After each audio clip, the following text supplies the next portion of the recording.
நாங்கெல்லாம் பிரியாணின்னு சொல்லி சும்மா பேப்பர்ல எழுதி குடுத்தாலே நக்கி நக்கி சாப்பிடுற ஆளுங்க. ஒண்ணு வாங்குனா ஒண்ணு ஃப்ரீன்னு சொன்னா விட்டுருவோமா என்ன? எங்க ஊர்லங்க ஒரு பிரியாணி ஸ்டால் புதுசா ஓப்பன் பண்ணாங்க. ஒண்ணு வாங்குனா ஒண்ணு ஃப்ரீயா. விட்டுருவோமா? போயிட்டோம்ல கடைக்கு. போய் பார்சல வாங்கிட்டு வந்துட்டோம்ல.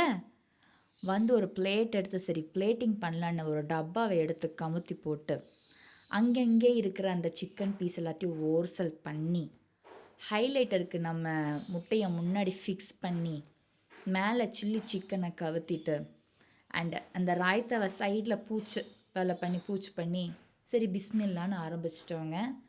சாப்பாடு வந்துட்டு அல்ஹம்துலில்லாஹ் நல்லா இருந்துச்சு. ஆனால் ரொம்ப நல்லா இருக்குன்னு சொல்ல முடியாது. ஏன்னா கொஞ்சம் குழஞ்சிருச்சு அண்ட் மசாலா கொஞ்சம் கம்மியாக இருந்துச்சு. பட் இது அவங்களோட ஃபர்ஸ்ட் டைம் அப்படிங்கிறதுனால கண்டிப்பாக அதை நம்ம அக்செப்ட் பண்ணிக்கலாம். ஏன்னா எந்த ஒரு விஷயமும் ஸ்டார்ட் பண்ணும்போது நம்ம ஜீரோலேருந்து தான் ஸ்டார்ட் பண்ணுவோம் கரெக்டாக? அதனால் பட் இந்த ஃபீட்பேக் அவங்கக்கிட்ட நான் சொல்லிட்டேன்.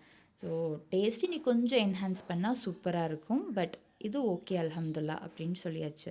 அண்ட் அவங்களோட வேலை இன்னும் சிறப்பாக முடியணும்னு ப்ரேவும் பண்ணிட்டேன்.